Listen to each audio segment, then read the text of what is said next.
ધોરણ 8ના વાલા વિદ્યાર્થી મિત્રો, આપ સર્વેનું આપણી ચેનલ સ્ટડી ટાઈમમાં હાર્દિક સ્વાગત છે. વિદ્યાર્થી મિત્રો, આજે લેવલ ધોરણ 8 વિષય સંસ્કૃત પ્રથમ સંત્રક પ્રશ્ન 2, જે તમારો આજે કુલ ગુણ 25નું જે એકમ કસોટી લેવામાં આવી છે, એ એકમ કસોટીનું આપણે સંપૂર્ણપણે પ્રશ્ન 2નું સોલ્યુશન કરીશું.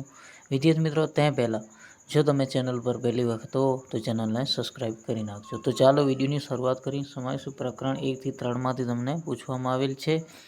તો પહેલો પ્રશ્ન આપણે જોઈ લઈએ.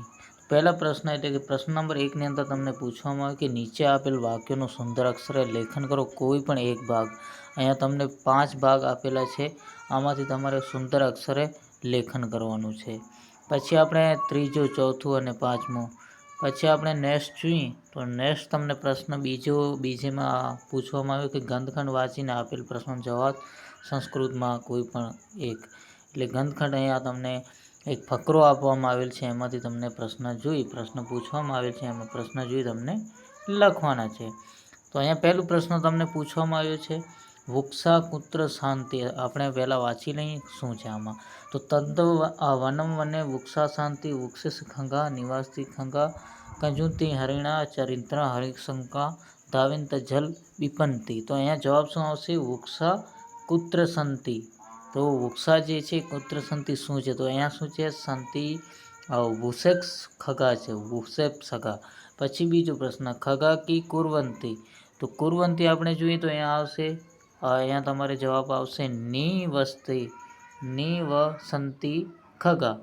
પછી ત્રીજો છે કે જલ વિપંતી. તો અહીંયા વિપંતી ક્યાં છે? તો ધાવંતી જલ વિપંતી. પછી છે હંસાકુત્ર હરિવંતી. તો હંસાકુત્ર હરિવંતી ક્યાં છે? તો અહીંયા આવશે સરોવર હંસા. પછી છે પાંચમો પ્રશ્ન. પાંચમાની અંદર પૂછવામાં કે સદાચાર બોધયંતી. તો સદાચાર બોધયંતી, તો તે સદાચાર બોધયંતી શિષ્યા જે છે એ બુદ્ધયંતી છે, એ તમારે પ્રશ્ન પૂછવામાં આવેલ હતો.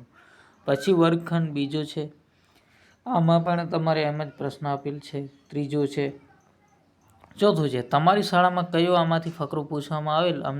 તમને જો ખબર ન હોય તો મને કમેન્ટમાં જણાવજો, તો હું તમને જવાબ કમેન્ટની અંદર આપી દઈશ. પછી છે ઉદાહરણ. આપેલું ઉદાહરણ મુજબ અર્થપૂર્ણ સંસ્કૃત વાક્ય લખો. તો અહીંયા છે ઉદાહરણ તરીકે બાલક છે, તો અહીંયા બાલકસ્ય લખવાનું છે. તો દેવ છે તો દેવસ્ય લખવાનું છે. જનક છે તો જનકસ્ય લખવાનું છે. મયુર છે, અહીંયા શું આવશે? મયુરસ્ય લખવાનું રહેશે. છાત્ર છે તો અહીંયા છાત્રસ્ય લખવાનું. મહેશ છે તો અહીંયા મહેશસ્ય લખવાનું રહેશે. બીજું પૂછવામાં આવ્યું છે વિભાગ બીજો, ગચ્છતું અને ગચ્છંતું. તો અહીંયા ન અડધું આવી ગયું. તો ગચ્છતું એટલે કે પઠનતું, ક્રીડંતું, વદંતું અને વિરહંતું અહીંયા તમારે, અને ઉપવિશંતું જવાબ આવશે. પછી વિભાગ 3 છે, તો આમાં પણ ઉદાહરણ પ્રમાણે જોઈએ તો સ બાલક તે બાલકા. તો સ છાત્ર તે છાત્રા. સ સિંહ ત સિંહ સિંહા. સ ચિત્રકાય તો સ એટલે કે તે ચિત્રકાય. સ ગજ ત તે ગજા. તો સ અશ્વ ત તે અશ્વા. અહીંયા તમારે જવાબ લખવાનું રહેશે. પછી આપણે નેક્સ્ટ જોઈએ તો ગાયક ગાયતી એટલે કે ગાયકા ગાયંતી. તો મયુર નૃત્યંતી અને સૈનિક રક્ષંતી, બાલ ખેલંતી અને સવક નમંતી અને પ્રવાસી અટંતી તમારે જવાબ આવશે. વિભાગ 5મો. તો અહીંયા વિભાગ 5ની અંદર છે એસ રાજેશ એ શંક. એસ રાજેશ એ શંક. તો અહીંયા આવશે એ સલ્લ અને એતમ્મ એ શંક તતન્મ્ય સા જન્ય. જવાબ તમારે સ જ આવશે જવાબ. પછી પ્રશ્ન નંબર 4 છે, આપેલ ગુજરાતી વાક્યનું સંસ્કૃતમાં લખવાનું રહેશે. તો આપણે સંસ્કૃતમાં જઈએ. આ ઘોડો છે, તો સંસ્કૃતમાં શું આવે? તો અહીંયા આવશે અયમ અશ્વ. એકલ્ય ધનુર્વિદ્યા જાણે છે. તો અહીંયા જવાબ શું આવે? તો અહીંયા જવાબ આવશે એકલ્ય ધનુર્વિદ્યા જાણતા. જવાબ આવશે જાનાતી આવશે. એકલ્ય ધનુર્વિદ્યા જાનાતી. હું 8મા ધોરણમાં ભણું છું. તો અહીંયા શું આવશે? તો અહીંયા આવે અહમ અષ્ટમીસા પાઠમી. જવાબ તમારે આવશે. પછી વિદ્યાલયમાં પુસ્તકાલય છે તે અભ્યાસ કરે છે, એ તમારે કમેન્ટની અંદર જણાવવાનું છે. પછી બીજા આપણે અહીંયા તમે જોઈ શકો છો, બીજો અને ત્રીજો પણ તમારે આપવાનું, ચોથો અને પાંચમું 5 વિભાગ આપવામાં આવેલ છે. કૌંસમાં યોગ્ય શબ્દ પસંદ કરીને ખાલી જગ્યા પૂરો. અહીંયા ખાલી જગ્યા આપણને પૂરવાની રહેશે. તો ગજ, તો અહીંયા શું આવશે વિદ્યાર્થી મિત્રો? તે, તો અહીંયા આવશે ગજનતા. અહીંયા આવશે ગજનતા. તા, ચટકા, ચટકા કે ચટકે, તો ચટકા આવશે. પછી મીતા, તો અહીંયા મીતા, અહીંયા શું આવશે? એસા આવશે. વિમાનમ, તો અહીંયા જવાબ આવશે વિમાનનતા, એટલે કે સ આવશે. સશંકા, તો અહીંયા આવશે ત આવશે. પછી વયમ, ગજ એટલે કે સૈનિક કે મયુર, તો અહીંયા આવશે મયુર.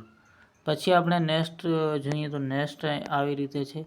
તો નેક્સ્ટ પ્રાત્રાણી, તો અહીંયા આવશે પ્રાતાણીત્વ. પછી હશે ચાત્રાણી એટલે કે ચાત્રાણી એટલે કે છાત્ર, એતા છાત્ર. પુસ્તકાની એટલે કે તાની મેષા, તો અહીંયા છાત્ર એટલે કે એસા. પછી આવશે એસા એટલે કે કલમ. પછી છે ચટકા એટલે કે હેતે. અને નેક્સ્ટ છે બાલક, એ તંત બાલક, તો બાલક આવશે. એ તે ગંજ આવશે. મેષા તાની આવશે. અને ઉત્પીઠિકા એટલે કે એસા આવશે. હંસા એટલે કે એતાની આવશે. પુસ્તકમ, અહમ પુસ્તકમ આવશે. અને તત કલમ ચટકતા પ્રતિમા આવશે. આવી રીતે 25 તમને પૂછવામાં આવેલ છે વાક્ય. વિદ્યાર્થી મિત્રો, અહીંયા આપણું સોલ્યુશન પૂરું થાય છે. Thank you very much. ફરી મળીશું નેક્સ્ટ વિડીયોની અંદર. જય હિન્દ.